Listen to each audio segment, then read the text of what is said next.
Jail ಬರೋ ರಾಜಕಾರಣ mega fight. ತಮಗೆಲ್ಲರಿಗೂ ಕೂಡ ಮೆಗಾ ಫೈಟ್ಗೆ ಸ್ವಾಗತ.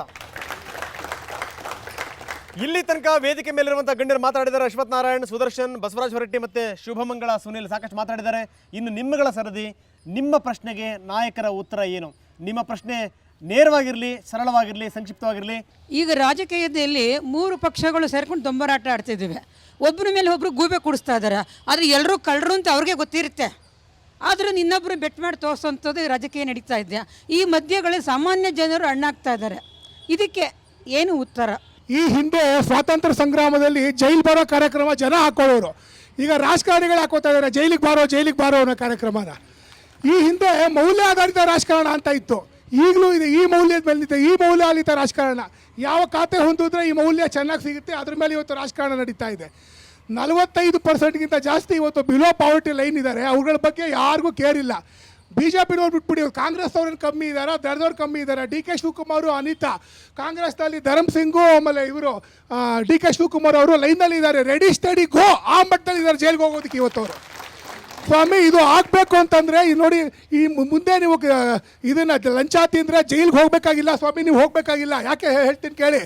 ನಿನ್ನೆ ದಿವಸ ಲಿಬಿಯಾಲಿ ಅಧ್ಯಕ್ಷರ ವಿರುದ್ಧ ದಂಗೆ ಇದ್ದಂಥ ಜನ ಅವನು ಕೊಚ್ಚೆ ಮೋರಲ್ಲಿ ಬಚ್ಚಟ್ ಕೊಟ್ಟಿದ್ರು ಬಿಟ್ಟಿಲ್ಲ. ಅಲ್ಲಿ ಹೋಗಿ ಕೊಚ್ಚಾಕಿದ್ದಾರೆ ಅವನ್ನ.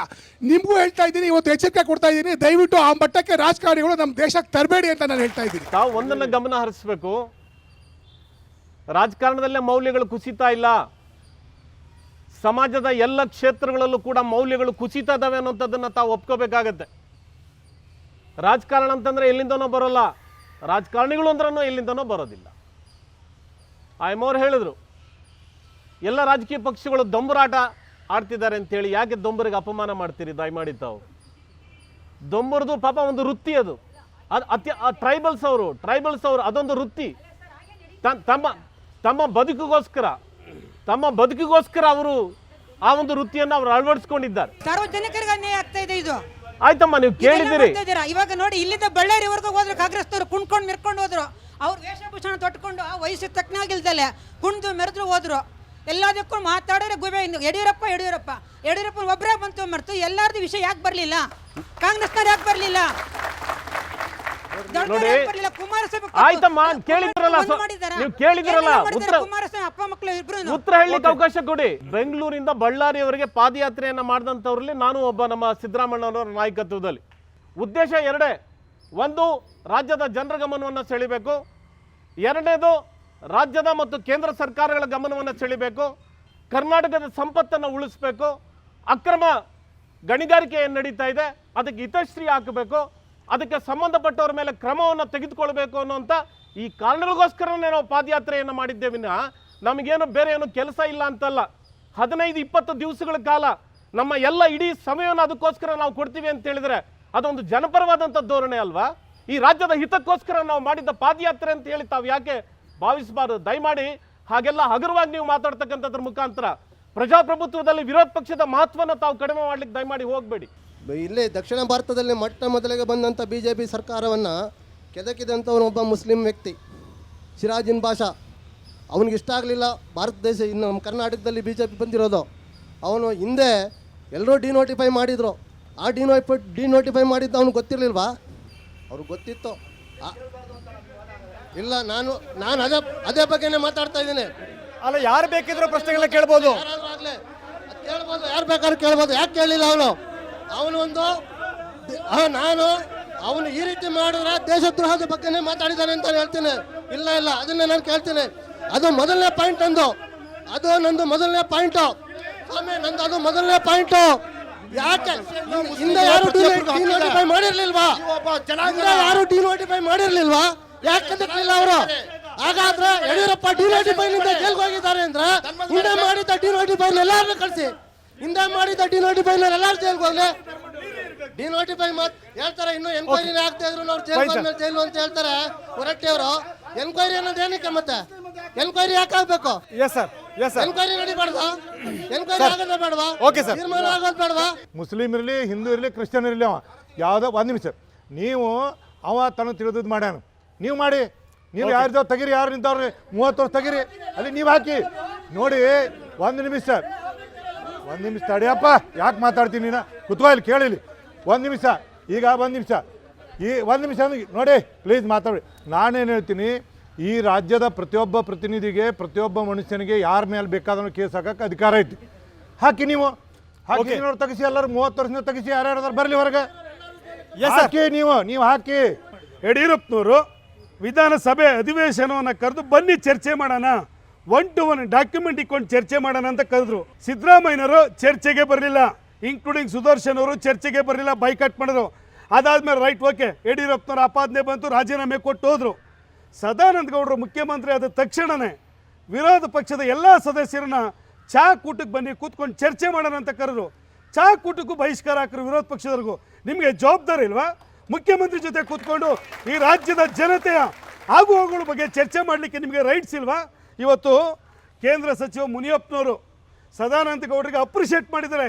ರಾಜ್ಯದಲ್ಲಿ ಬರಗಾಲ ಬಂದಿದೆ, ಜನ ತೊಂದರೆ ಅನುಭವಿಸೋದಕ್ಕಿಂತ ಮುಂಚೆ ಸಭೆಯನ್ನು ಕರೆದು ಬರಗಾಲ ಅಂತ ಘೋಷಣೆ ಮಾಡಿದ್ದಾರೆ ಅಂತ ಕೇಂದ್ರದ ಕಾಂಗ್ರೆಸ್ಸಿನ ಸಚಿವರು ಅಪ್ರಿಷಿಯೇಟ್ ಮಾಡಿದ್ದಾರೆ ಸದಾನಂದ ಗೌಡ್ರನ್ನ. ಇವತ್ತು ರಾಜ್ಯದಲ್ಲಿರ್ತಕ್ಕಂಥ ಕಾಂಗ್ರೆಸ್ ನಾಯಕರು ತಮಟೆ ಹೊಡ್ಕೊಂಡು ಬೀದಿನಲ್ಲಿ ಕೂಗಾಡ್ತಾರೆ. ಬಂದು ಕೂತ್ಕೊಂಡು ಚರ್ಚೆ ಮಾಡಿ, ನೀವು ಅಸೆಂಬ್ಲಿಗೆ ಬನ್ನಿ, ಚರ್ಚೆ ಮಾಡಿ. ನೀವು ಬಹಿರಂಗವಾಗೂ ಚರ್ಚೆಗೆ ಬರಲ್ಲ, ಚುನಾವಣೆಗೂ ಚಾಲೆಂಜ್ ಆಗಿ ಬರೋದಿಲ್ಲ, ವಿಧಾನಸಭೆನಲ್ಲೂ ಚರ್ಚೆಗೆ ಬರೋದಿಲ್ಲ. ನಿಮ್ ಜವಾಬ್ದಾರಿ ಏನು? ಕಾಂಗ್ರೆಸ್ಸಿನ ಜವಾಬ್ದಾರಿ ಏನು?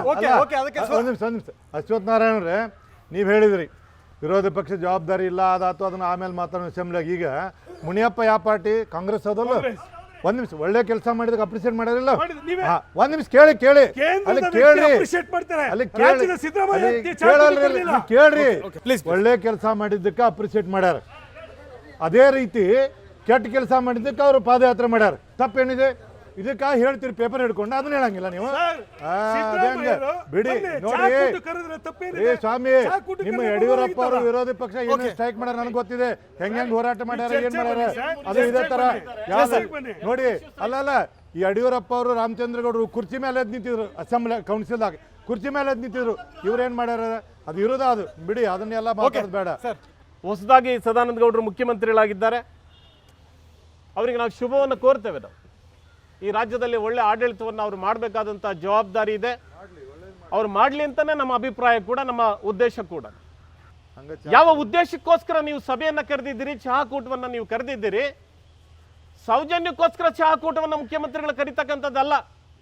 ನಿರ್ದಿಷ್ಟವಾಗಿ ರಾಜ್ಯದ ಯಾವ ವಿಷಯಗಳ ಬಗ್ಗೆ, ಏನು ನೀರಾವರಿ ವಿಷಯದ ಬಗ್ಗೆ ನೀವು ಚರ್ಚೆ ಕರೆದಿದ್ದೀರಾ, ಅಥವಾ ಪವರ್ ಪ್ರಾಜೆಕ್ಟ್ಸ್ ಏನಾದರೂ ಕೂಡ ನೀವು ಚರ್ಚೆ ಕರೆದಿದ್ದೀರಾ, ಅಥವಾ ಈ ರಾಜ್ಯದಲ್ಲಿ 100ಕ್ಕೂ ಹೆಚ್ಚು ತಾಲೂಕುಗಳಲ್ಲಿ ಬರಗಾಲದ ಪರಿಸ್ಥಿತಿ ನಿರ್ಮಾಣ ಆಗಿದ್ದಾವಲ್ಲ, ಅದಕ್ಕೋಸ್ಕರ ಸಭೆ ಕರೀಲಿಲ್ಲ.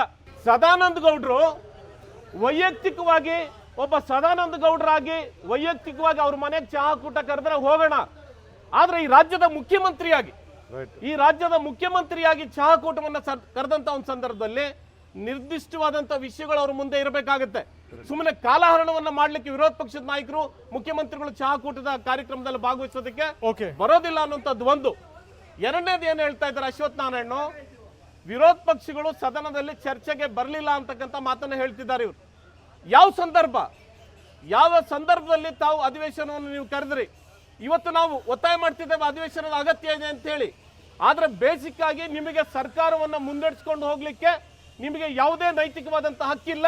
ನಿಮಗೆ ನಿಜವಾಗ್ಲೂ ಕೂಡ ಜನಾಭಿಪ್ರಾಯದ ಬಗ್ಗೆ ನಿಮಗೆ ನಂಬಿಕೆ ಇದ್ರೆ, ಇಷ್ಟೆಲ್ಲ ಲೋಪದೋಷಗಳ ಬಗ್ಗೆ ನೀವು ನಿಜವಾಗ್ಲೂ ಕೂಡ ಆತ್ಮಾವಲೋಕನವನ್ನು ನೀವು ಮಾಡ್ಕೊಳ್ತೀವಿ ಅಂತ ಹೇಳುವಂತದ್ದಾದ್ರೆ, ವಿಧಾನಸಭೆ ವಿಸರ್ಜನೆ ಒಂದೇ ಇವತ್ತು ಪರಿಹಾರ ಆಗುತ್ತೆ. ಇವತ್ತು ಸುಪ್ರೀಂ ಕೋರ್ಟಿನ ಆದೇಶದ ಹಿನ್ನೆಲೆಯಲ್ಲೇನೆ ಸಭಾಧ್ಯಕ್ಷರ ಸ್ಥಾನಮಾನಗಳನ್ನು ಕೂಡ ದುರುಪಯೋಗ ಮಾಡಿಕೊಂಡಂತ ಒಂದು ಸಂದರ್ಭದಲ್ಲಿ ಅದ್ರ ಬಗ್ಗೆನೂ ಕೂಡ ನಾವು ಚರ್ಚೆಯನ್ನು ಮಾಡಬೇಕು ಅಂತ ಕೇಳಿದಂತ ಒಂದು ಸಂದರ್ಭದಲ್ಲಿ ಸಾಕಷ್ಟು ಕೂಡ ಗೊಂದಲಗಳಾಗಿದ್ದಾವೆ ಅನ್ನುವಂಥದ್ದನ್ನು ಕೂಡ ಅಶ್ವಥ್ ನಾರಾಯಣ ಅವರ ಗಮನಕ್ಕೆ ನಾನು ತರ್ತಾ ಇದ್ದೇನೆ. ಇಲ್ಲಿ ತನಕ ನಿಮ್ಮ ಪ್ರಶ್ನೆಗಳಿಗೆ ನಾಯಕರು ಉತ್ತರ ಕೊಟ್ಟರು.